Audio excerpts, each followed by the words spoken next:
Senhor, fala à sua igreja essa noite. Fala aos santos, Senhor, aquilo que está no seu coração, o seu encargo e a sua direção para a sua igreja hoje, Senhor. Ó, estamos na sua restauração. Ó, Senhor, queremos ouvir as palavras saudáveis. Ministério da Era, Senhor, seja aberto para nós essa noite. Ó, nos abençoa, Senhor. Abençoa todos que estão aqui, porque o Senhor é um Senhor de bênçãos. Então derrama a sua bênção essa noite. O Senhor disse que seriam benditas todas as famílias da terra. Senhor, essa bênção está em nosso espírito. Senhor Jesus. Aleluia, irmãos. Aleluia. Amém. Amém. Estou muito feliz essa noite. Podemos estar aqui para ter comunhão a respeito das palavras do ministério, irmãos. Aleluia. Estamos, então, no 4º volume, né? É o último volume dessa série, com essa temática: experimentar, desfrutar e expressar Cristo. Então, nunca podemos esquecer, né, que experimentar é no espírito, desfrutar na alma e expressar no corpo, né? Aleluia. Então, estamos na mensagem 2. É um título um pouco grande, acho que os irmãos colocaram aí, né? Então, não se assuste com o título. Nós vamos tentar explicá-lo, né? Então, o título é A Maneira de Receber, Experimentar e Desfrutar o Cristo todo inclusivo, como o Espírito todo inclusivo que dá vida.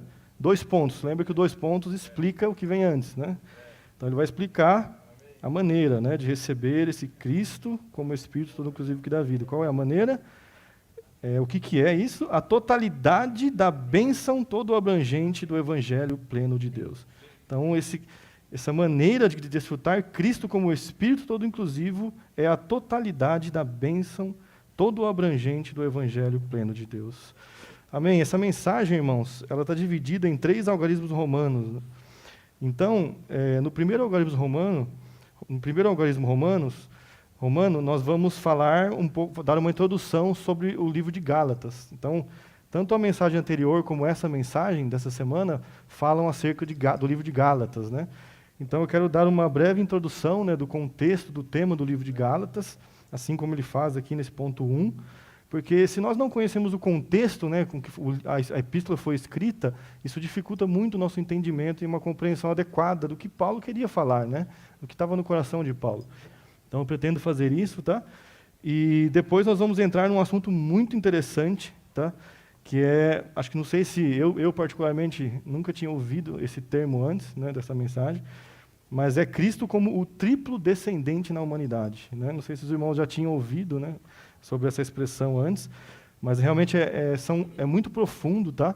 Então nós vamos ver aí sobre as 3 descendências de Cristo, e eu afirmo para os irmãos que cada uma delas é uma mensagem à parte, de tão profundo que é, né?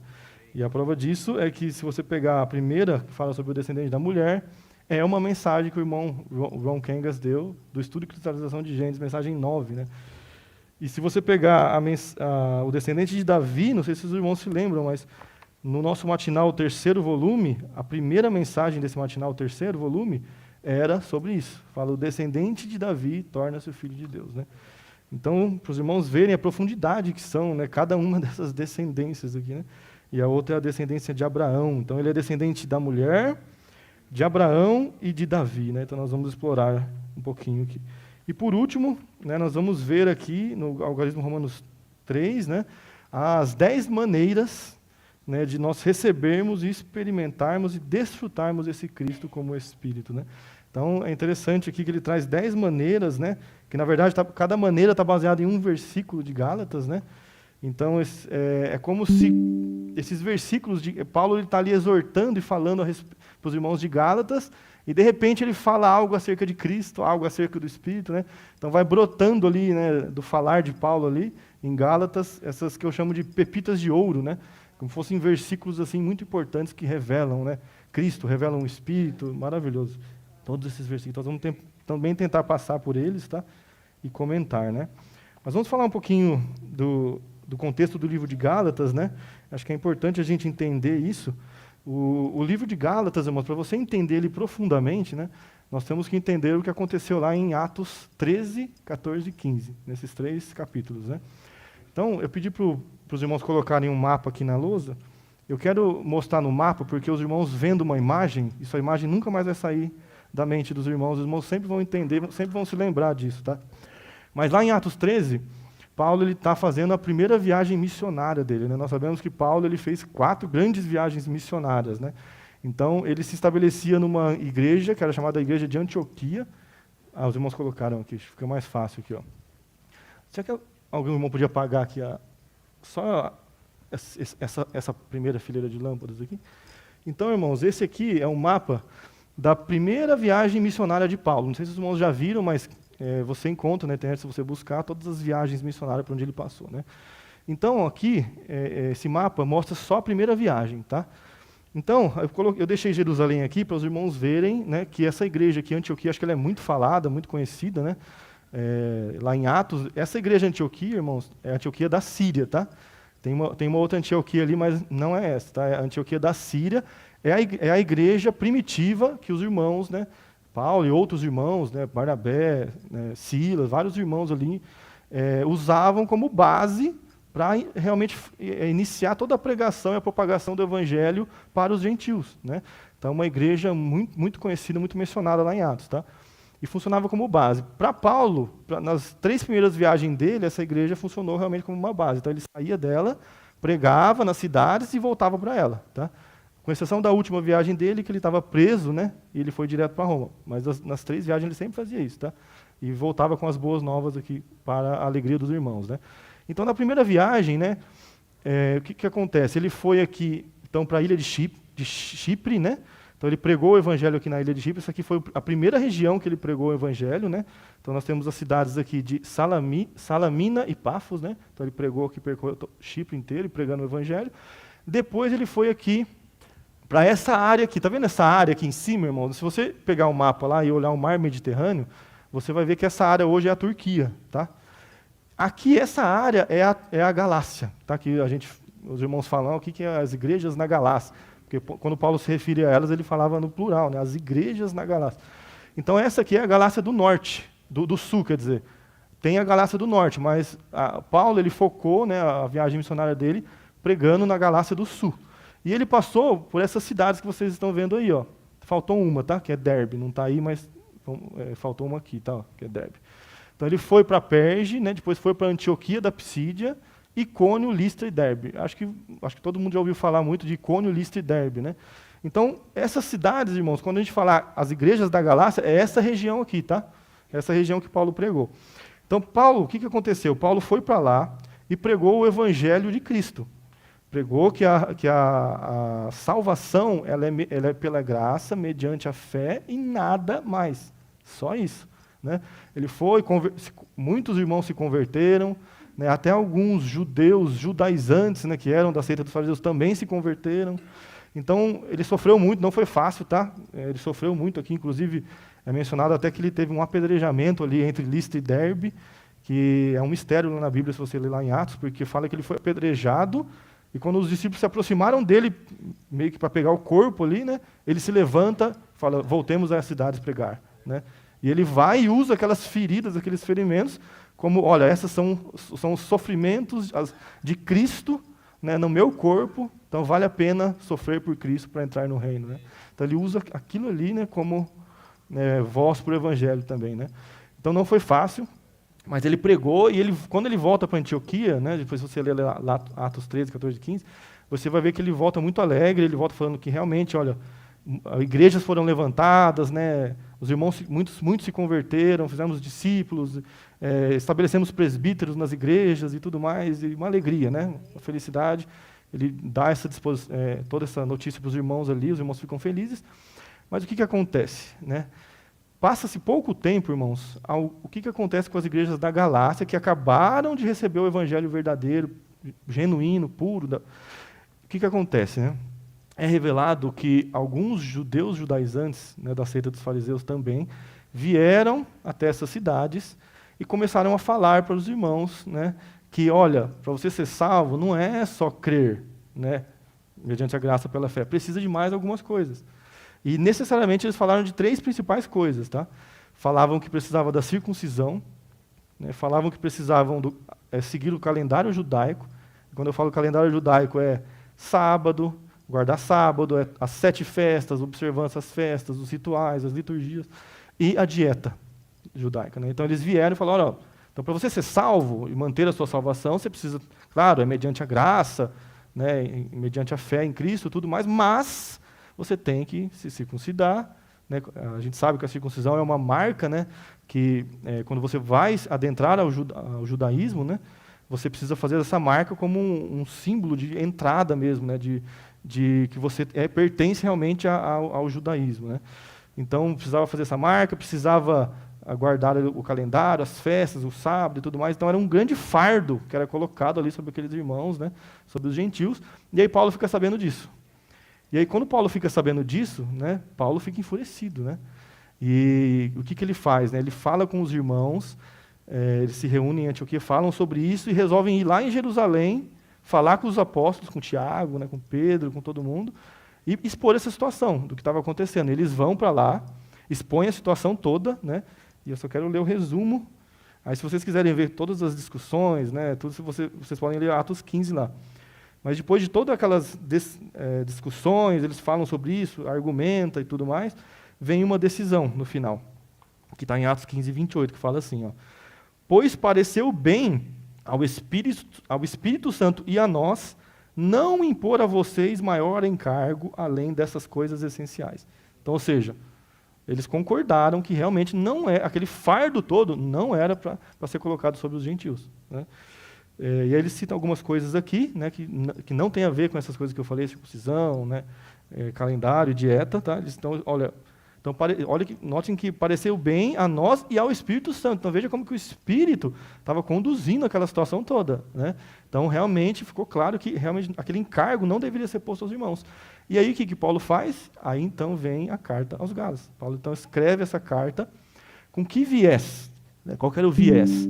Aqueles irmãos, aqueles judaizantes que foram lá, né, e Paulo está enfurecido, está realmente, como eu poderia dizer, com os nervos à flor da pele. Se você ler Gálatas, você vai notar isso. Então ele usa expressões ali insensatos, né, ele realmente está bem nervoso ali, né, falando a respeito, insensatos, vocês não percebem, né, o engano. Então, assim, ele usa expressões como, ele fala que aqueles judeus eram falsos irmãos, fala que eles decaíram da graça, então ele vai usando expressões fortes, assim, né, para falar a respeito disso. E ele toca nesse assunto de que, olha, né, esses irmãos que foram aí, né, eles não estão pregando o evangelho verdadeiro, eles estão pregando um outro evangelho, não é o evangelho que eu vos preguei. Né? Então, não dê ouvido a esses irmãos, né, se voltem para o evangelho genuíno, da graça de Deus, que a salvação é só pela graça, mediante a fé, e nada mais. Né, que agora, quando Cristo veio, nele se completou toda aquela questão da lei. A lei hoje se consuma em Cristo. Cristo é a realidade da lei, realidade de todos os tipos do Antigo Testamento, das ofertas. Cristo é o verdadeiro sábado. Então, assim, ele traz a realidade, toda aquela liturgia, aquele calendário, aquela dieta. Então, ele é a realidade hoje. Em Cristo, né, o Espírito hoje é a verdadeira lei da vida que rege agora os cristãos, né, nesse evangelho genuíno. Né? Então, Paulo, o livro inteiro você vai ver que Paulo vai exortar sobre isso. Ele vai falar, ele vai orientar os irmãos, falar, dissertar, exortar nesse sentido. Tá? E depois os irmãos podem ler com isso em mente, que vocês vão perceber claramente isso. Né? Só que o que é interessante? É a gente notar que quando Paulo está fazendo isso, falando para os irmãos, ele vai revelando Cristo. Então, nessa exortação, que ele vai falando, de repente surge uma pepita de ouro, uma revelação de Cristo. Né? Por exemplo, quando ele fala que vocês me conheciam antes, perseguia a igreja, né? Com toda a avidez, ele ia lá, perseguia para destruir a igreja e tudo mais, mas vocês viram que quando Cristo foi como que é a expressão que Paulo usa? Cristo foi revelado em mim, né? Ou seja, como eu mudei, como eu fui transformado depois que Cristo foi revelado em mim. Então, antes eu era um perseguidor que tentava destruir a igreja. Hoje, vocês veem que depois que Cristo foi revelado em mim, como eu mudei, como eu agora sou irmão de vocês, como eu prego, como eu estou com os irmãos cuidando. Né? Então, assim, ele vai revelando coisas impressionantes. Assim. Essa revelação de que Cristo ser revelado em mim, puxa, irmãos, mostra o quê? Que Cristo ele pode ser o quê? Revelado em cada um de nós. Então, às vezes, eu estou distraído, né? Porque na visão do irmão Lee, aquilo ali o judaísmo era uma grande distração naquela época. E ele fala lá no comecinho de Gálatas, né? Gálatas 1, se você abrir aí. Deixa eu abrir aqui.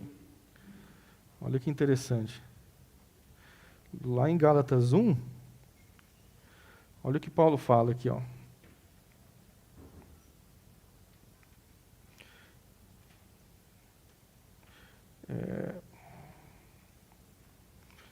Paulo, vamos ler um aqui, ó. Paulo, apóstolo não da parte de pessoas, nem por meio de homem algum, estou lendo Gálatas 1:1, tá? Mas por Jesus Cristo e por Deus Pai, que o ressuscitou dos mortos. E a todos os irmãos que estão comigo, as igrejas da Galácia. Depois vai, né? Vamos ler a partir do 6. Ó. Estou muito surpreso em ver que vocês estão passando tão depressa daquele que os chamou na graça de Cristo para outro evangelho, olha lá. O qual, na verdade, não é outro, porém há alguns, olha lá, se referindo a esses judeus, que estão perturbando vocês e querem perverter o evangelho de Cristo. Mais ainda, que nós, ou mesmo um anjo vindo do céu prega a vocês um evangelho diferente daquele que temos pregado, que seja anátema, que seja maldito. Olha as expressões que Paulo usa, né? Ó, como já dissemos, e agora repito, que se alguém está pregando a vocês um evangelho diferente daquele que já receberam, que esse seja anátema. Por acaso eu procuro agora o favor das pessoas ou o favor de Deus? Ou procuro agradar pessoas? Então Paulo vai seguindo, né? E aí ele fala aqui, ó.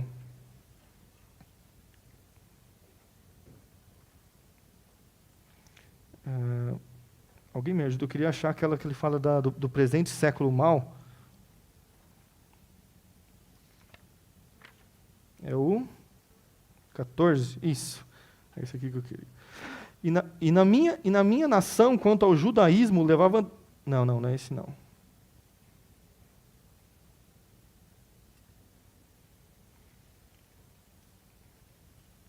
Bom, e agora? Sumiu aqui.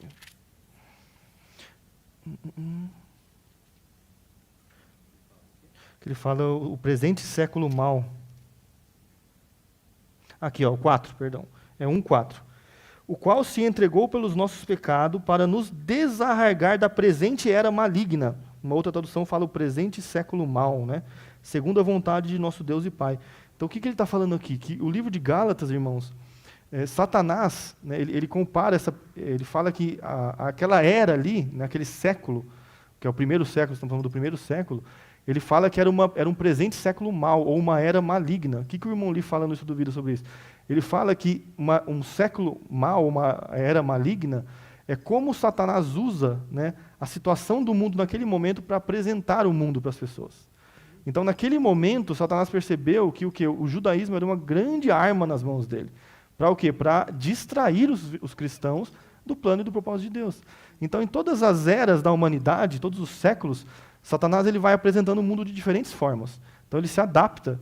Então, ele usa várias armas. É claro que tinha outras armas ali naquele século, mas o judaísmo era uma arma muito poderosa naquela. Por isso que Paulo fala isso, que o qual se entregou pelos nossos pecados para nos desarraigar da presente era maligna. Ou seja, aquele evangelho que era pregado era para o quê?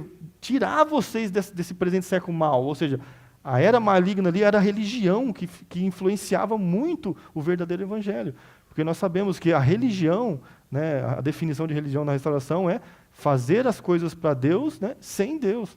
Então eles estavam ali distraídos, né, e eu me lembro, né, quando eu estava estudando sobre Jesus, quando ele era criança, não sei se os irmãos se lembram, mas quando os pais deles foram, né, para a festa da Páscoa e se distraíram ali com as coisas da religião, os sacrifícios, né, as festas e toda aquela coisa, quando eles viram, cadê Jesus?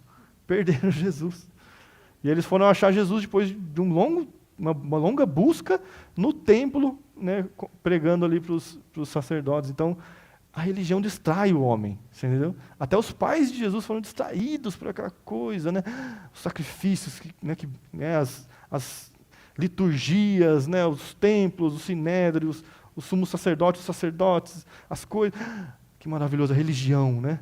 Distraíram, perderam Jesus. Então, é uma analogia de que a religião distrai você de Cristo, do verdadeiro. Cristo estava entre eles, né? Cristo veio, estava ali entre eles, eles não conseguiam ver. Né? E tem muitos judeus judaizantes que até hoje não vê que Jesus era o Messias. Né? Então há remanescentes ainda pela terra que não reconhecem Jesus como... Então veja como que a religião ela cega, ela distrai as pessoas, né? Só que o livro de Gálatas, ele é muito importante hoje, muito relevante para nós, porque faz a gente pensar, né?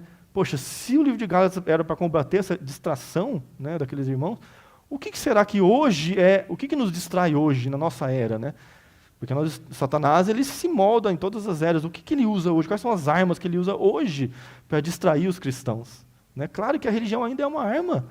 Quantas pessoas a gente vê distraídas pelas falsas religiões e até por religiões cristãs, né, que têm deturpações e que ficam ali relativizando a verdade na cabeça das pessoas e distraindo elas totalmente do evangelho puro e verdadeiro do Senhor, né? Então veja que a religião sempre foi uma arma e ainda é no dia de hoje, né? Mas glórias ao Senhor, irmãos, que hoje nós estamos na restauração do Senhor. Então nós temos a oportunidade de realmente de ser livres dessa grande cortina de fumaça que é a religião, sabe? Que impede você de ver o plano e o propósito de Deus, né? Que muitas vezes se torna até amarras, que amarra em você naquelas coisas, naquelas doutrinas, e você não consegue sair daquilo, sabe? Puxa, no Evangelho nós somos livres em Cristo, né? Então, graças a Deus que a restauração traz, né? Liberta essas amarras, deixa um céu limpo e claro, para nós vermos de fato o plano e o propósito de Deus, né? Então, o meu coração essa noite, irmãos, né, é que esse encargo que vem de Paulo de Gálatas nos alcance, sabe? Para que nada nos distraia acerca de Cristo e da pessoa de Cristo, nada. E olha que tem muitas coisas, irmãos. Não, se prepare, porque o mundo vai levantar muitas coisas para nos distrair. Muitas. E uma grande coisa, uma grande arma hoje, se não souber usar, é esse aparelhinho pequenininho aqui, né? Isso é uma grande distração, né, irmãos? Uma grande arma nas mãos de Satanás, se não soubermos usar, né? Mas, então, irmãos, por que eu falei tudo isso, né? Vamos ler o ponto 1. Gálatas revela que o plano de Deus, segundo o seu bom prazer, é trabalhar o próprio Cristo em nós.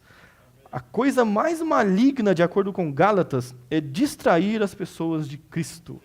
Então, irmãos, o Senhor, Ele quer trabalhar o Cristo em nós. Só que como Ele vai conseguir trabalhar Cristo em nós, se nós estamos distraídos, né? Estamos alheios ao plano e ao propósito de Deus? É igual aquelas pessoas que, quando Noé construiu a arca, né? E elas estavam ali, casando, dando-se em casamento, vivendo como se nada tivesse acontecido. E um testemunho gigantesco, né, no horizonte mostrava o plano de Deus para aquela era, né? Mas eles não viam.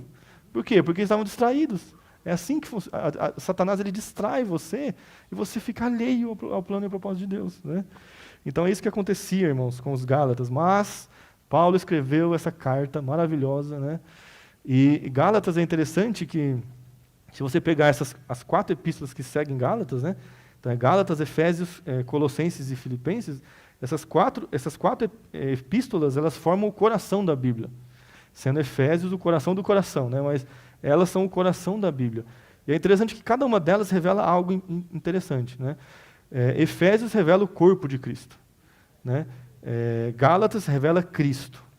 Filipenses, as experiências de Cristo, e Colossenses, a Cristo como cabeça. Então você tem Cristo como cabeça e o corpo, Cristo e as experiências de Cristo. Então esse é o coração da Bíblia. Você ver isso, Cristo como cabeça, o corpo, Cristo e as experiências de Cristo. Esse é o coração da Bíblia, né? E é interessante também nós entendermos, né, que o Evangelho, irmãos, é a arma mais poderosa que a humanidade já viu, né? Porque quando Cristo veio, Ele falou: e vos darei poder, né? Ele deu a grande comissão, de pregar o Evangelho por toda a terra, né? Batizando para o nome do Pai, do Filho e do Espírito Santo. E Ele fala: e quando Ele vir, vos darei poder, né? Para pregar. Então a ideia era sair de Jerusalém, Samaria, Judéia, até os confins da terra, né? Então o Evangelho é um Evangelho, de poder, é um Evangelho de poder, é a palavra de Deus, é a vontade de Deus para o homem, é Deus querendo mostrar o que Ele quer para o homem. Então Deus quer levar a cabo isso, quer fazer os homens ouvirem o Evangelho, né? E Ele usou aqueles irmãos, né, para propagar o Evangelho, e o Evangelho foi dominando toda a terra, irmãos. E a prova do poder do Evangelho é que nós estamos aqui hoje, né, irmãos? O Evangelho chegou até nós, né, os gentios, né? Só que o Evangelho enfrenta muitas barreiras, né, muitas barreiras ao longo de todos os séculos, né? Mas, irmãos, todo livro que Paulo, toda epístola que Paulo escreve, né, tem um contexto de alguma coisa negativa. Se você ver, o irmão Lee fala muito sobre isso, né? Por exemplo, a epístola, o Evangelho de João, quando João escreveu o Evangelho de João, o que estava acontecendo? Século, um pouquinho antes do primeiro século, ali no ano 90, estava havendo uma tendência de duvidarem da deidade de Cristo. Então, o que o João fez? Escreveu o Evangelho de João, né, mostrando a deidade de Cristo, Cristo como vida. Né? Colossenses, a cultura invadiu a igreja, que era uma outra arma poderosa naquele século de Satanás, da cultura, as tradições humanas, a cultura. Invadiu a igreja de Colossos. O que Paulo fez? Escreveu Colossenses combatendo a cultura. Né? Então você vai vendo que Corinto, a gente sabe, né, a confusão acerca das divisões, eu sou de Paulo, eu sou de Apolo. Então, muitas confusões ali, né, adoração a anjo. Então, Paulo também, aquela situação negativa, escreve, né, a Coríntios. Né? Então, até se você pegar a própria reforma protestante, né, aquela questão das indulgências que a igreja praticava, Martinho Lutero vai lá, escreve as 96 teses, combatendo aquilo ali. Então, o Senhor vai usando, né, de situações negativas que vão surgindo, né, para propagar o seu evangelho, esse evangelho, né, o falar dele. Né? Então, irmãos, por que eu estou falando tudo isso? Porque o evangelho ele é apresentado na Bíblia pelos 4 evangelhos, certo? Então você tem lá Mateus, Marcos, Lucas e João. Mas o irmão Lee fala que todos os escritos de Paulo, eles formam o 5º evangelho. Por quê? Porque Mateus revela um aspecto do evangelho. Revela que o nosso Senhor, né, veio como rei. Revela a realeza de Deus. Né, é um aspecto do evangelho do reino. O evangelho de Marcos é o evangelho do servo, então ele veio para servir e não para ser servido. Né? Então revela muito a respeito do Senhor como servo, né? Aquele que veio servir. Lucas, o evangelho do perdão, o irmão lhe fala, revela a humanidade de Cristo e a questão da redenção, né? Como ele realizou a redenção, como ele nos conhece, o perdão dos pecados, o evangelho do perdão. Né? Revela Cristo como o homem na sua humanidade. E o evangelho de João é o evangelho da vida, né? Revela a vida de Deus, revela a deidade, confirma a deidade de Deus. Né? Então, você vê esses 4 aspectos do evangelho, mas se não fosse Paulo, o irmão lhe fala que o evangelho ele seria incompleto, faltaria coisas. Então, Paulo ele vem, ele completa todo o evangelho, tudo que faltava, ele revela a economia de Deus, aprove a mim, né, o menor de todos os santos, revelar, né, a economia do mistério. Então, ele revela, né, esse plano que Deus tinha no coração dele. Então, ele completa toda a revelação, ele revela o corpo de Cristo. Né? João falava da videira e dos ramos, mas Paulo ele vai além, ele fala do corpo de Cristo, né, fazendo essa analogia com o nosso corpo, para nós entendermos como que funciona essa unidade divina, esse organismo divino e místico do Criador, que são todos os filhos de Deus por toda a terra, que tem uma cabeça, uma mesma vida entre eles, com funções diferentes, mas todos em prol do mesmo corpo. Como que a gente teria, né, todo esse entendimento? Você vê que o evangelho de Paulo ele completa os outros evangelhos, né? E poderia citar outras coisas, mas o evangelho, as epístolas de Paulo, elas estão nesse contexto de completar a revelação. Então é muito importante, quando nós vamos para as epístolas de Paulo, nós temos essa realidade, de que era alguma situação negativa, né, que Paulo vai usar para combater, mas que vai revelar o Cristo, irmãos. Vai revelar o Senhor, vai revelar o Espírito, vai revelar aspectos diferentes, que talvez muitos deles você não veria nos outros evangelhos. Então ali é revelado para nós. Né?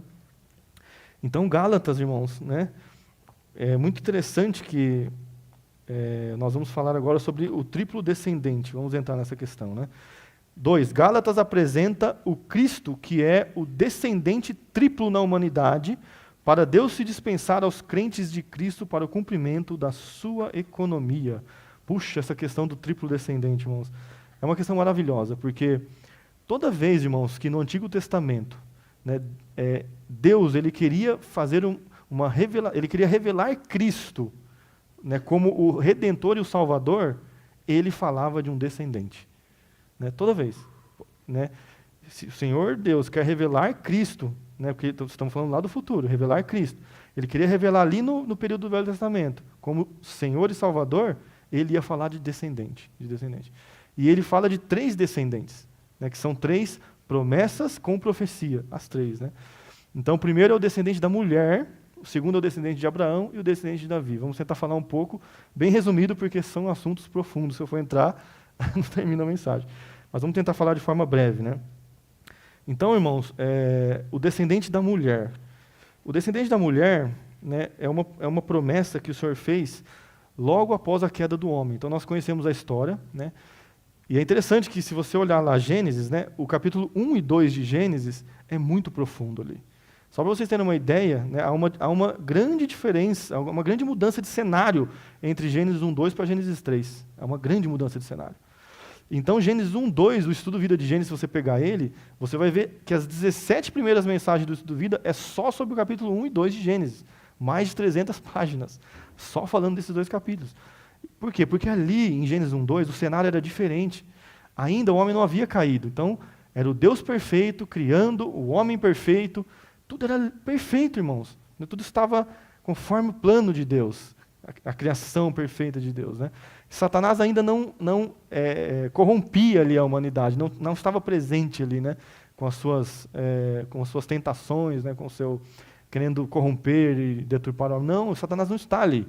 Então, Satanás não está em Gênesis 1:2 e não está em Apocalipse 21 e 22. Então, nos dois primeiros e nos dois últimos, Satanás não está, porque ele é jogado no lago de fogo em Apocalipse 20. Então, é muito importante Gênesis 1:2 e Apocalipse 21 e 22, porque Satanás não está, então é uma mudança drástica de cenário sem Satanás, né? Só que, quando muda para Gênesis 3, quando você entra em Gênesis 3, acontece uma mudança drástica. Por quê? Porque pela primeira vez, Satanás, como a serpente sutil, e Satanás é muito inteligente porque ele escolheu um animal muito sagaz, né, muito sutil do reino, da criação de Deus, né, para poder então enganar o homem com esse animal, né. Então ele escolheu ali a serpente, representa essa questão da sutileza, da sagacidade, né, de ir ali esperando para dar o bote na hora certa. Então ele escolheu a serpente, e aí então é revelado Satanás pela primeira vez na Bíblia, né. Então o irmão Lee falava que no passado o livro de Gênesis e o livro de Apocalipse eram muito atacados pelos não cristãos, né? Por quê? Porque ele revela muito como Satanás é muito exposto em Gênesis e em Apocalipse, esses dois livros. Ele é muito exposto. Então, Satanás nunca gostou desses livros, irmãos, né? De Gênesis, porque ele é exposto com o princípio de primeira menção, da forma com que ele age em Gênesis, estabelece como ele vai agir por toda a Bíblia. Né? Então você vê ele ali, né, aparecendo como essa serpente para o homem, e aqui tem um recado muito importante para os jovens, né, que o irmão Lee fala no Estudo Vida. Ele fala que quando Satanás foi tentar Eva, repare como ele tentou Eva. Né, como ele tentou? Com uma pergunta questionando o falar de Deus. Repare, porque Deus falou, dessa árvore vocês não comerão, porque no dia em que dela comerem, certamente morrerás. Aí Satanás vem e deturpa aquele falar. Ele põe um questionamento sobre o falar de Deus em Eva. Mas será que você realmente vai morrer se você comer? Né? Então, ali é estabelecido um princípio de primeira menção de como Satanás age. Né? Então, ele age dessa forma, colocando dúvidas. E eu irmãos, na minha experiência pessoal, né, que eu converso com bastante jovens, apacento alguns, né, eu vejo que essa é uma arma muito poderosa, é um meio muito poderoso que Satanás age, de colocar dúvida na cabeça dos jovens. Porque quando alguém é jovem, né, e está conhecendo o Evangelho, conhecendo o Senhor, surgem algumas dúvidas. Né, e para piorar, as falsas religiões, as demais religiões, as denominações trazem muitos conceitos errôneos, né, então confunde mais a cabeça ainda da pessoa. Então ela começa a colocar muita dúvida na cabeça dela, sabe? Dúvidas assim com relação a coisas banais do Evangelho, colocando em xeque algumas coisas assim do Evangelho. E essas dúvidas elas vão crescendo na mente dessa pessoa e vão perturbando a pessoa, sabe? E vão como se elas Satanás ele quisesse realmente enganar, sabe? Distorcer e enganar o correto entendimento da palavra de Deus, sabe? Então eu vejo que aqui é uma mensagem muito importante para os jovens, né? É nós realmente tomarmos cuidado com essas dúvidas acerca do falar de Deus, da palavra, né? Então nós temos que realmente procurar, irmãos, nos esclarecer, né, de o que realmente a Bíblia fala, como ela trata as questões na pura palavra de Deus, no ensinamento saudável, né, baseado no ensinamento dos apóstolos e nos ensinamentos de Jesus, né? E no ministério, que revela de forma restaurada todas essas verdades, né? Então, irmãos, não fiquem, jovens, não fiquem com essas dúvidas, maquinando essas dúvidas na cabeça de vocês. Não fiquem. Porque isso certamente é um grande indício de que Satanás está atuando na sua mente para gerar e deturpar o falar de Deus. Né? Então, lá em Gênesis, nós vemos que Satanás usou essa artimanha, né, para ali enganar Eva. E Eva, né, às vezes se eu perguntasse para vocês assim, qual foi a causa da queda do homem? Né? O irmão Lee faz essa pergunta lá no estudo da Vida de Gênesis. todos acho que responderiam, Satanás, certo? Satanás foi lá, enganou a mulher e caiu. Sim, está correto, mas não é a principal causa, irmãos. Essa é uma causa, o irmão fala que tem uma causa interna e uma externa. Essa é a causa externa, que segundo ele, é um pouco menos relevante. Não que não seja relevante, mas a interna é mais relevante ainda. A interna, ele fala que a principal causa foi que a mulher, né, porque no Antigo Testamento, irmãos, o homem lembra, o homem é a cabeça da mulher, Deus é a cabeça do homem, certo? Então, a mulher, a 1 Pedro fala que ela é o vaso mais frágil e ela deve se submeter ao seu marido, né? Então, o marido é o cabeça. Então, naquele momento, quando Satanás instigou ela, né, ela deveria ter o quê? Se voltado para o seu encabeçamento, para o seu marido, né, e tratado aquela situação encabeçada no seu marido. Mas não, ela foi e o quê? Ela tomou uma decisão sem consultar e sem falar nada. Ou seja, ela saiu desse encabeçamento. O que isso significa? Significa que todas as vezes que nós... Porque aos olhos de Deus, a igreja é a mulher. Então não importa se eu sou homem, ou mulher, homem ou mulher. Aos olhos de Deus, nós somos a noiva de Cristo, a mulher. E como a mulher, na posição de mulher, o nosso cabeça é Cristo. Então todas as vezes que eu faço qualquer coisa sem Cristo, sem consultar, sem me voltar para o Senhor e para o Espírito, o que eu estou fazendo? Incorrendo no mesmo erro de Eva, irmãos. No mesmíssimo erro. Por quê? Porque eu estou não respeitando o encabeçamento de Cristo. Eu estou tomando as minhas próprias decisões por mim mesmo, né? Então, esse é um princípio também, né, que nós temos que é muito relevante e mostra muito essa questão da causa. Por que o homem caiu? E é interessante porque quando o Senhor, depois que o homem cai, né, tudo mais, aí Satanás, Deus vem procurar o homem e ele fala, onde estás? Essa pergunta é maravilhosa. Eu realmente, se você estudar, né, o estudo da vida sobre essa pergunta, irmãos, essa pergunta ela revela muito acerca de Deus, né? Porque pensa só você na situação do homem. Deus falou assim, olha, se você comer dessa árvore, você vai morrer. E você vai e come. O que você espera de Deus? A morte. Então o homem estava numa situação que ele esperava a sentença da morte. Então a Bíblia fala que ele até fugiu e se escondeu da presença de Deus, porque ele esperava a morte, a sentença, né? A ordem era direta, se comer, morrerás. Só que esse onde estás, irmãos, né? Você acha que Deus não sabia onde o homem estava, irmãos? Deus é triuno, Deus é onipresente, Deus ele sabia, mas o que era esse onde estás, né? Esse onde estás revela muito sobre Deus. Esse onde estás, irmãos, revela o coração de Deus. O irmão Lee fala que essa é a primeira palavra de pregação do Evangelho registrada na história da humanidade. É a primeira, foi feita por Deus. Deus foi o primeiro a pregar o Evangelho, irmãos. Essa foi a primeira pregação. Porque esse onde estás, estava no coração de Deus, Deus sentiu que ele perdeu a presença do homem. Então ele queria o quê? Resgatar já de imediato o homem. Revelar o plano de salvação dele. O irmão Lee fala assim que Gênesis ele pode ser resumido em 4 frases, né?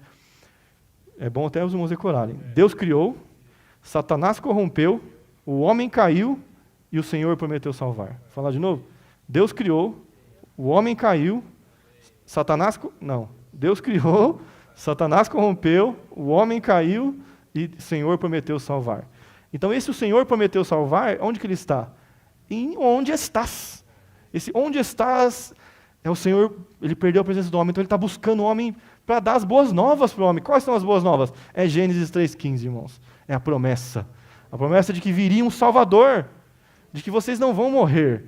Até aquele momento, o Senhor não tinha dado o nome, Adão não chamava Eva de Eva, não tinha dado o nome da mulher, era mulher, né? Mas depois que o Senhor dá a promessa de Gênesis 15, de que, olha, da mulher vai vir um descendente que vai esmagar a cabeça da serpente. Ou seja, serpente, você, né, enganou a mulher para corromper a minha criação, mas eu vou usar um descendente dessa mesma mulher que vai pisar na sua cabeça, que vai te destruir, né? E o mais interessante é que, você imagina a alegria do homem em ouvir, né, o Senhor falando isso, de que, olha, né, eu vou, da sua descendência, ele chamou de mulher, né, porque o nome de Eva foi dado depois. Por quê? Eva significa vivente. Adão reconheceu, puxa, nós vamos viver, nós vamos ter uma descendência. Então ele fala, então você vai chamar vivente, porque você vai viver, você vai ter uma descendência, e da sua descendência vai vir um que vai esmagaram a cabeça daquela serpente, né? Então, naquele momento, ela ainda era mulher. E ele fala que, olha, da descendência da mulher que eu criei, né, da sua costela, vai suscitar um que um dia, né, virá para esmagar. Ou seja, ele estava falando lá do plano de salvação já, irmãos, de que no coração de Deus já estava tudo arquitetado para resgatar e salvar o homem, né, e voltar o homem à condição original da criação. Então, esse descendente da mulher é muito importante, né? E há uma analogia que é feita, tem que tomar cuidado com o tempo, né? Há uma analogia que é feita entre Gênesis 3 e Apocalipse 12. Gênesis 3 e Apocalipse 12 são irmãos, versículos irmãos, só que um lá no princípio da criação e o outro lá no fim. Só que eles são irmãos, eles mostram as mesmas coisas, só que de formas muito diferentes. Porque aqui, lá em Gênesis 12, revela-se que existia uma mulher, certo? Só que essa mulher, ela tinha um filho varão, ela gerava um filho varão e tinha um dragão na frente dela que queria o quê? Esperando esse filho varão nascer para tragá-lo, para consumi-lo, né? Então, olha só o que o irmão lhe fala. Ele fala aqui assim, ó. Ele fala que essa serpente, ao longo de todas as eras da humanidade, se tornou esse grande dragão, né? Aí ele fala que a mulher, Eva, né, se tornou essa mulher universal, porque Eva, aqui na criação, representava toda a humanidade. E lá não é diferente, mas lá, agora essa mulher corporativa, ela representa todos os crentes que um dia já creram, todos os filhos de Deus por todas as gerações, de todas as eras. Ela representa. Só que de todos esses crentes, de todas as eras e todas as gerações, existe um filho varão, que aí está relacionado com o descendente da mulher. Porque o descendente da mulher não era Cristo? E quem que é esse filho varão? Né? Esse filho varão são... não fala que o descendente da mulher que vai derrotar a serpente, que esmagará a cabeça da serpente? Então o filho varão são os vencedores em Cristo que vão derrotar o inimigo de Deus, que vão derrotar Satanás quando ele vier na parousia, eles vão expulsar e derrotar Satanás e jogá-lo no abismo. E logo na sequência fala que ele será lançado no lago de fogo. Então o descendente da mulher, né, que é Cristo que derrotou o inimigo na cruz, também, né, faz uma prefiguração lá em Apocalipse, quando o corpo de vencedores vir, que o filho varão são os vencedores, a parte forte da igreja, a parte forte da mulher, né, representada por aqueles vencedores das igrejas, que esses reinarão com Cristo nas bodas do Cordeiro, e quando descerem, vão também derrotar Satanás e lançá-lo no abismo, para então, posteriormente, ser lançado no lago de fogo. Né? Então, olha como que Gênesis 3 e Apocalipse 12 se conversam. Né? Então, revelando que, irmãos, né, o descendente da mulher é Cristo, mas é Cristo em nós. E se você realmente for um vencedor, você é o descendente da mulher, porque você vai derrotar também o inimigo lá. Meu irmão fala que você também faz parte do descendente da mulher. Porque Cristo sim foi o descendente da mulher, derrotou, né, o inimigo na cruz, né, só que você também faz parte desse descendente da mulher. Porque lá no final você também vai derrotar o inimigo. Né? Só que isso é algo para os vencedores. Né? Para os vencedores. Como devemos almejar isso, né, irmãos? Como devemos almejar? Mas aqui, irmãos, no descendente da mulher, vamos ler. Ó. Cristo como descendente da mulher refere-se ao Cristo encarnado, o Deus completo tornando-se um homem perfeito, por dispensar a si mesmo a humanidade, a fim de destruir Satanás e salvar os crentes em Cristo do pecado e da morte. Então, aqui no descendente da mulher, o que nós vemos? Que Deus, ele queria a primeira grande dispensação de Deus para a humanidade ocorreu 4.000 anos depois desse acontecimento, dessa promessa. Porque Deus, ele quis o quê? Se dispensar para a humanidade se encarnando. A encarnação de Cristo é o primeiro grande dispensar dele na humanidade. E o irmão lhe fala no estudo de vida de Gênesis que a encarnação, irmãos, ela é superior à criação, no nível da revelação. Ela é superior, ela é maior. Por quê? Porque, irmãos, antes, no Velho Testamento, Deus vinha ter com o homem, né, tinha ali as suas ações, agia em prol do seu propósito, mas vinha e voltava. Ele atuava e voltava. Agora era diferente.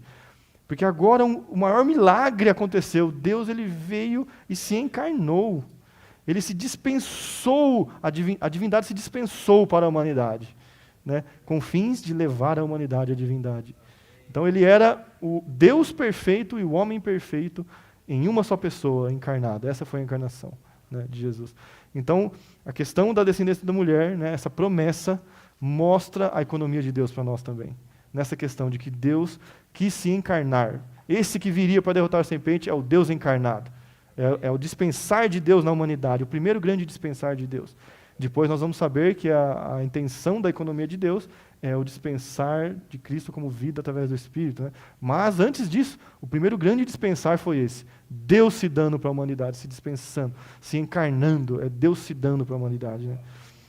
Bom, então esse é o descendente da mulher. Tem mais coisa para falar, mas não vai dar. Vamos para o descendente de Abraão. Cristo como descendente de Abraão é para a bênção de todas as famílias da terra.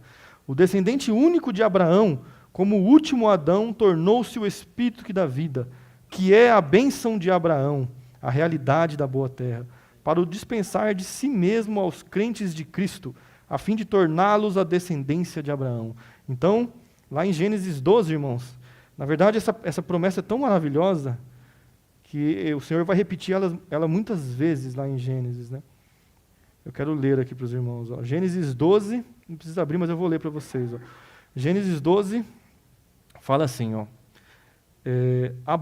Gênesis 12, 3. Abençoarei aqueles que o abençoarem e amaldiçoarei aquele que o amaldiçoar. Em você serão benditas todas as famílias da terra. Imagina para a cabeça de Abraão entender isso.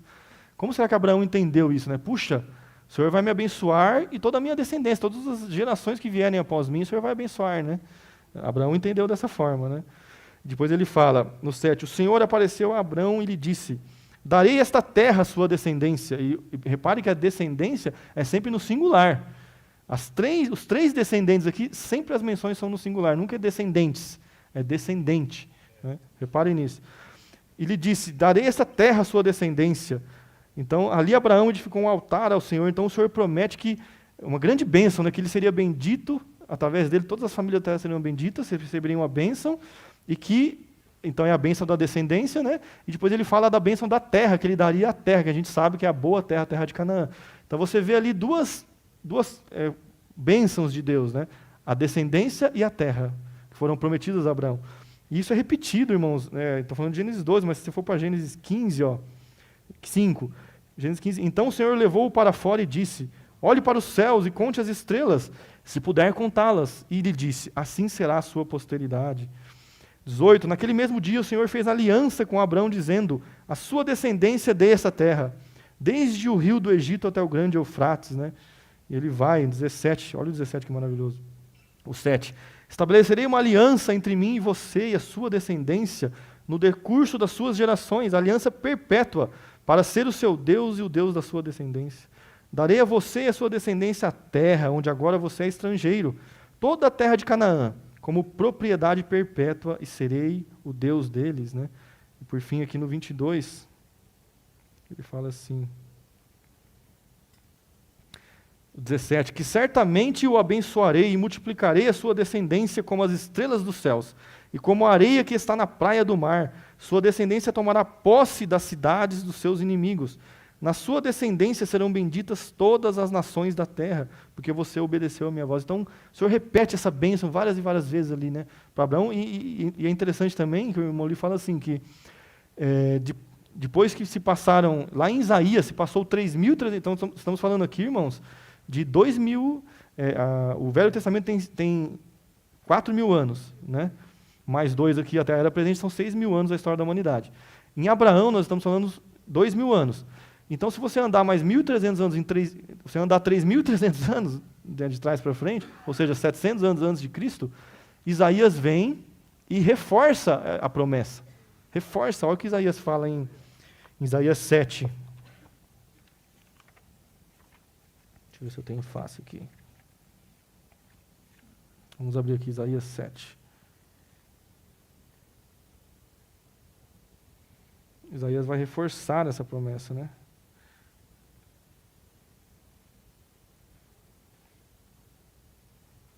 É Isaías 7. Deixa eu pegar aqui. Perdi o versículo. Espera aí que está aqui.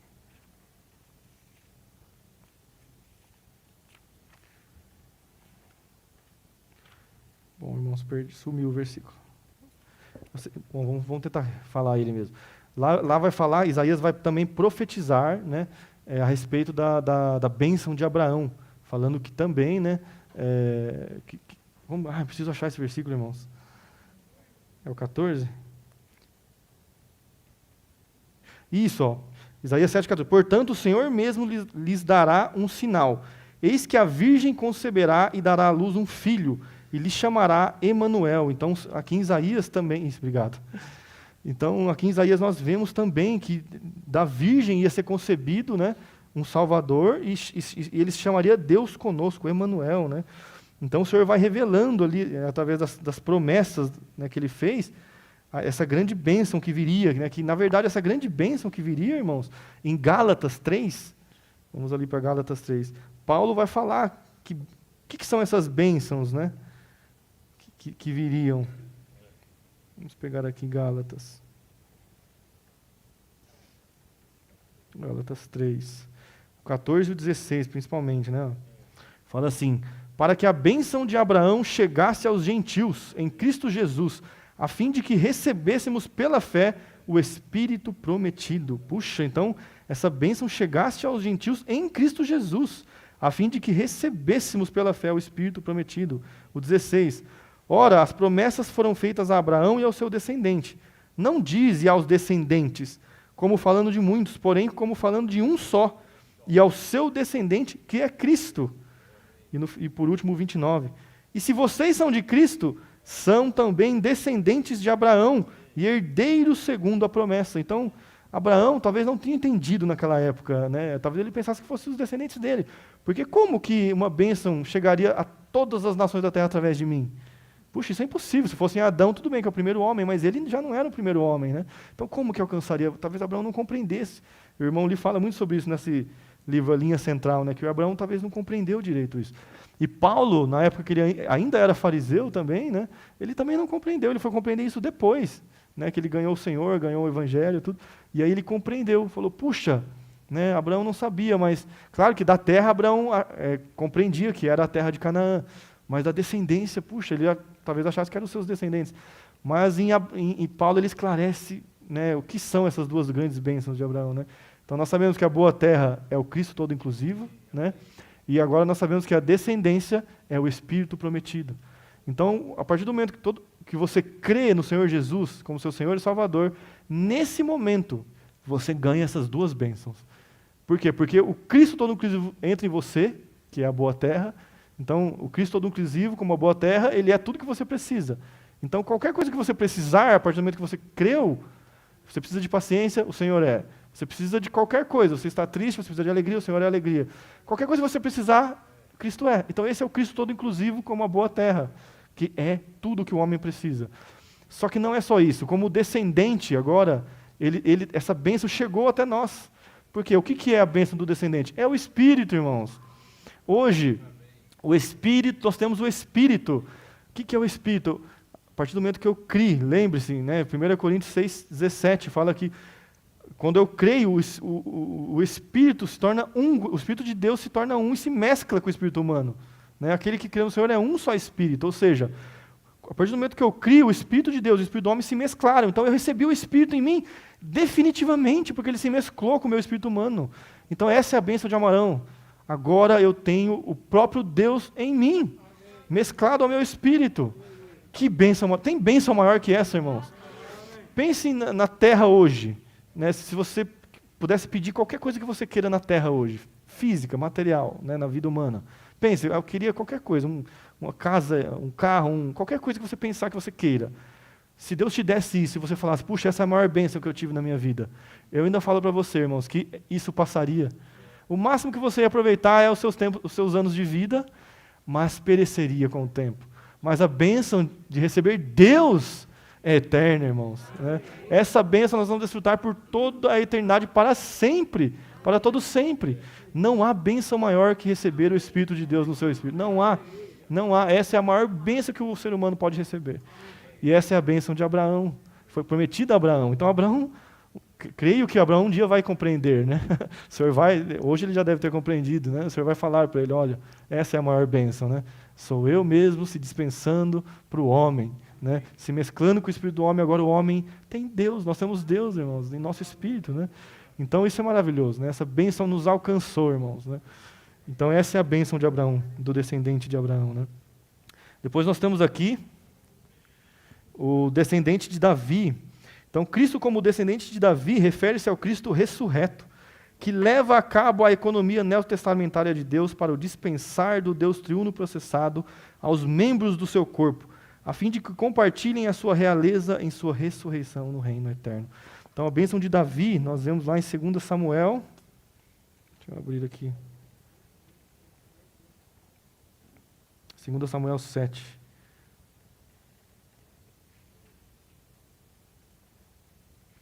Segundo Samuel 7:12, né? Quando os seus dias se completarem e você descansar com os seus pais, então é Deus falando a Davi, ou seja, quando os seus dias se completarem é quando você morrer, né?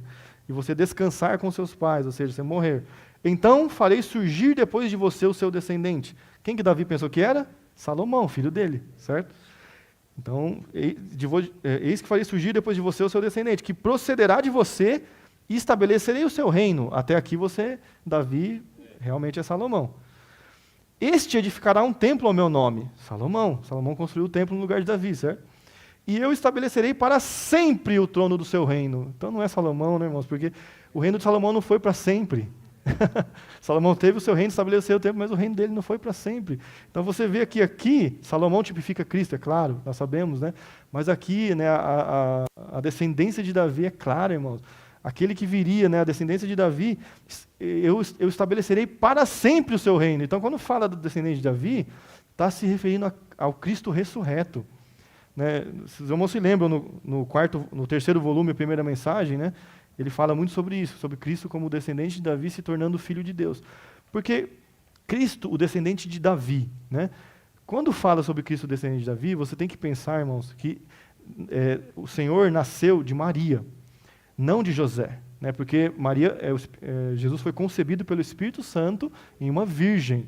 Então José não teve relações. Então ali não entra a descendência de José. Por isso que Gênesis fala a descendência da mulher. Então ele nasceu de Maria. E Maria era descendente de Davi.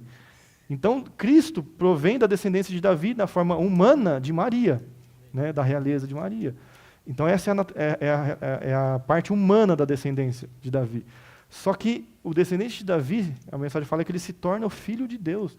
Ou seja, o que é porque você estranha quando você ouve se torna o filho de Deus. Mas ele já não é o filho de Deus? Sim, a Bíblia fala que ele sempre foi o filho de Deus, mas ele era o filho de Deus unigênito, na divindade. Então, quando ele veio e se encarnou, ele era o filho de Deus? Sim, ele era o filho de Deus, unigênito, na divindade, sendo Deus. Aí ele se encarna, recebe a humanidade. Quando ele morre e ressuscita, a Bíblia vai falar que ele é designado o Filho de Deus. E Salmos 2 vai falar que, meu filho amado, eu hoje te gerei. Então, se referindo que, quando o Senhor ressuscitou, ele nasceu de novo, é como se fosse um outro nascimento dele. Mas agora como o filho primogênito. Agora ele nasce como aquele que tem a divindade e a humanidade. E do unigênito, que só tinha a divindade, ele se torna o primogênito com a divindade e a humanidade. E a partir dele, irmãos, é por isso que ele é o primogênito, porque ele é um de vários irmãos que viriam após ele. O unigênito não, é só ele, o único. Mas agora primogênito não, né? É o primeiro de muitos que viriam. Então, todos nós, irmãos, quando estamos em Cristo, somos os seus muitos irmãos. Ele é o primogênito, veio primeiro e nós somos os seus muitos irmãos. E Davi, sempre que fala o nome Davi, está se referindo à realeza, a uma descendência real. Então ele fala que ele estabeleceria o reino dele para sempre. Ou seja, em Cristo, né, irmãos, nós somos co-reis com Cristo e reinaremos com Cristo por toda a eternidade. E é isso que Pedro fala, nós reino de sacerdotes, somos reino de sacerdotes, né? E reinaremos com Cristo. Os vencedores reinarão nas bodas do Cordeiro com Cristo, serão co-reis com Ele, estabelecerão o reino de Cristo junto com o Senhor, né? E reinarão com Cristo por toda a eternidade. Então, o descendente de Davi, essa bênção que vem do descendente, essa bênção que vem do descendente de Davi, essa grande dádiva de nós reinarmos com Cristo, irmãos, né? Então, ele fala que a grande montanha no 1, né? A grande montanha que é revelada lá em Daniel, os irmãos se lembram, né, que uma pedra cortada sem auxílio de mãos foi lançada ali como uma estátua, né, que representava todos os reinos humanos. Ele fala que essa pedra que foi lançada é o Cristo como triplo descendente. Ou seja, Cristo como triplo descendente na humanidade, ele revela, irmãos, é a revelação acerca de Cristo que passa ali, que toca realmente na economia de Deus. É Deus revelando o plano de salvação, é o plano de se dispensar para o homem. Né? Esse livro aqui, a linha central da revelação divina, eu até recomendo que os irmãos leiam. A mensagem 8 e 9 desse livro fala sobre a questão do triplo descendente. Depois os irmãos podem ler no detalhe aqui. Mas o que ele fala com relação ao triplo descendente? Que Deus, né, na sua economia, quando ele foi criar o homem, ele tinha três grandes intenções positivas com relação à economia de Deus. E está totalmente relacionado, o cumprimento dessas três intenções positivas, que eu vou falar, está intrinsecamente relacionado a essa revelação do triplo descendente na Bíblia. Né? Que, na verdade, é a revelação acerca de Cristo, irmãos. A revelação do triplo descendente. Né? E Cristo é o centro da economia de Deus. Né?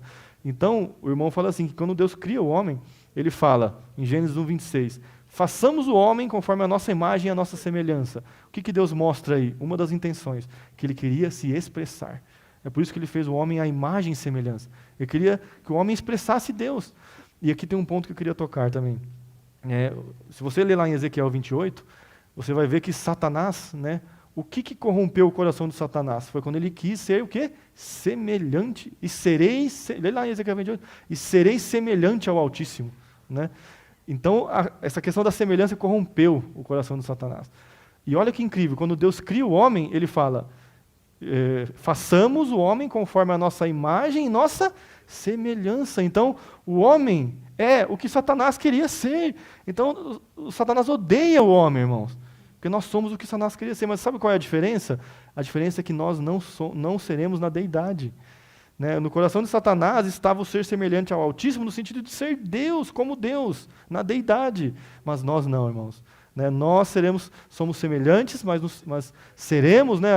É o pico da revelação divina, nos tornaremos Deus em vida e natureza, mas nunca sendo Deus, nunca na deidade. Né? Mas está ali escrito, né? Somos a semelhança, e o Senhor queria se expressar com isso. Então isso revela a primeira grande intenção da economia, ele quer se expressar. Depois ele segue e tem um domínio. Aí ele vai falando sobre as aves do mar, os peixes, né? Sobre tudo. Então esse tem um domínio, o que Deus queria com isso? Que o homem o representasse na terra, representasse a sua autoridade. Né? Então, Deus queria então ser expresso, a sua expressão, Deus queria uma representação, e depois, que essa para mim é a terceira intenção, a mais linda de todas, né? Que Deus queria um complemento. Né? Ele queria o Deus Todo-Poderoso, Criador dos céus e da terra, estava só no universo. Então, quando ele faz a mulher ali do homem, né? Não é bom que o homem esteja só, ele está falando dele mesmo. Né? Não é bom que eu esteja só. Falhei uma auxiliadora. Então ela sai do homem, né, e completa o homem, assim como a igreja. Então sai de Cristo e completa Cristo. Então ele está falando dele mesmo, ele queria um complemento. Então por isso que ele falou, não é bom que o homem esteja só. Então ele revela que ele quer ser expresso, ele quer ter uma representação e ele quer um complemento. Só que essas três coisas, irmãos, como que ele vai conseguir? Ter a sua expressão, ter a sua representação e o seu complemento. Como? É através do triplo descendente, é através de Cristo. Então, essa revelação que a gente vê no Velho Testamento sobre a triplo descendência, né, que está que é falada no ministério completativo de Paulo, com Paulo completando a revelação acerca do entendimento desse assunto, está intrinsecamente, então, revela como, então, Deus vai cumprir, né, esse grande desejo revelado em Gênesis 1, 26 e em Gênesis 2. Né? Então, esse é o triplo descendente, irmãos. Passei um pouco do tempo aqui, mas eu quero pelo menos falar de dos 10 aqui, pelo menos falar de 2, tá? Eu quero falar do primeiro e do quinto, né? Então, o primeiro, vamos ver o 3 aqui. Gálatas revela a maneira de receber, experimentar e desfrutar o Cristo todo-inclusivo, como o Espírito todo-inclusivo que dá vida, a totalidade da bênção todo-abrangente do Evangelho pleno. Então, você vai notar que a partir de aqui, irmãos, ele vai revelar 10 maneiras.